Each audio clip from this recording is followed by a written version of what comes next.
ত্রিপুরা দেবী পানি বেশি গিরিগিনা জায়গা আলাক আলাকতে ফ্লাড হয়েগিনা ঘোর খান বেশি বিয়া করি দিগিনা আছে ইতুদে চারটা ডিস্ট্রিক্ট প্রা 10,000 নিশনা মানু খানগে 60 রিলিফ ক্যাম্পতে লই যাইগিনা আছে ওয়েস্ট ত্রিপুরা দে সবসে বিয়াবরা এফেক্ট হয়েগিনা আছে আর তাতে 48 রিলিফ ক্যাম্পস খান থাকে আছে কইগিনা রেভিনিউ ডিপার্টমেন্ট লা সেক্রেটারি ব্রিजेश पांडे ब्रा जनाइस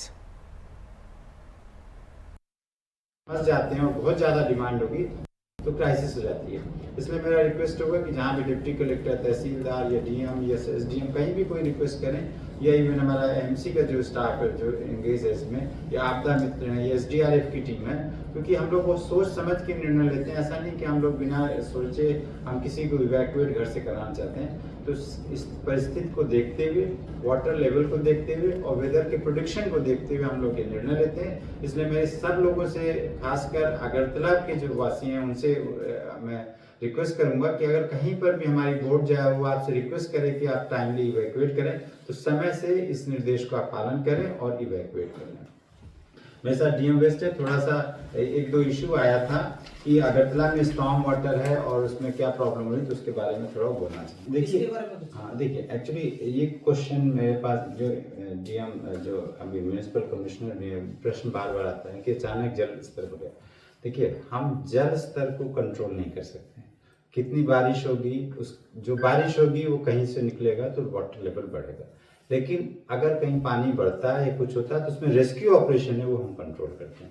यही ऑनरेबल सीएम भी आज बोल रहे थे, क्योंकि देखिए बारिश को हमारे हाथ में नहीं है। कहीं पर एक जगह ज़्यादा भी हो सकती है, कम भी हो सकती है, फ्लडिंग भी हो सकती है। तो वो तो लोकेशन, टोपोग्राफी इन सब पे निर्भर करता है। क्योंकि जैसे पिछले वर्ष अगर आपको याद हो कि एक ही दिन में बुगाफा पे अगर मुझे याद है 500 mm 490 mm की बारिश हुई थी और अचानक वो इतनी ज़्यादा हुई कि एक ही दिन में, जबकि उस दिन अगर आपको मुझे डेट ठीक है 19 अगस्त की रात 20 अगस्त की बात थी, तो साउथ में बहुत ज़्यादा बाढ़ आई थी बट यहाँ कुछ नहीं हुआ था। लेकिन 2 दिन बाद यहाँ क्राइसिस आई, वहाँ बेटर था। तो मैं ये बोलना चाह रहा हूँ कि देखिए वो हम कंट्रोल नहीं कर सकते। हाँ, हम लोग जरूर ये बोलते हैं कि हमारा जो प्रोडिक्शन जो हम जैसे आज बोले रेड अलर्ट है, इसको एनालाइज करके हमें सेंट्रल में जो हमारा सेंट्रल कंट्रोल रूम होता है वहाँ से भी मैसेज आता है, उसको एनालाइज करके हम तुरंत इन्फॉर्मेशन देते हैं। पर इसमें कोई पैनिक की बात नहीं है, क्योंकि जैसे कई बार होता है कि मैसेज होते हैं कि कुछ ही जगह होगा, तो नेचुरली वहाँ पर जहाँ पर संभावना होती है वहाँ पर हम लोग प्रिपरेशन करते हैं। हमारे अगरतला में जो स्टॉर्म वाटर ड्रेनेज के लिए 17 पंप हाउसेज एक्टिव हैं। इन 17 पंप हाउसेज में 5 ऐसे पंप हाउसेज हैं जिसमें इमरजेंसी पर्पसेस पे मैकेनिकल डिवाइसेस भी लगाए गए हैं, मैकेनिकल पंप्स लगाए हैं, डीजल पंप्स। और कल जैसे शाम को आपको पता है 5:30 और 7:30 के बीच में बहुत तेज बारिश हुई, जिसकी वजह से 2-3 घंटे के लिए शहर के प्रोमिनेंट प्लेसेस पे जैसे ओरिएंट चौमनी, गणराज चौमनी और इन जगहों पे पानी भर गया।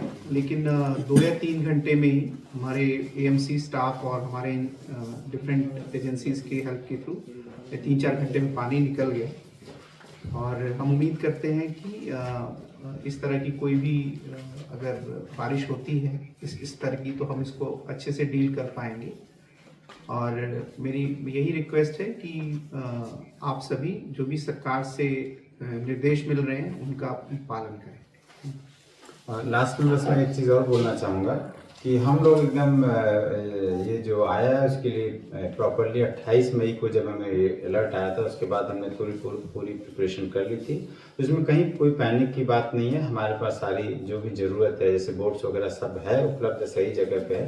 कहीं भी ज़रूरत होगी तो हम लोग जो टीम्स भी हमारी एसडीआरएफ की मोबिलाइज हो चुकी है, एनडीआरएफ की है, उनको यूज़ भी हम कर रहे हैं। तो कोई घबराने की बात नहीं है। बस हमारा ये लास्ट में रिक्वेस्ट ये होगा कि जहाँ पर जो आदेश या निर्देश दिए जाए प्रशासन के द्वारा वो जरूर फॉलो करें।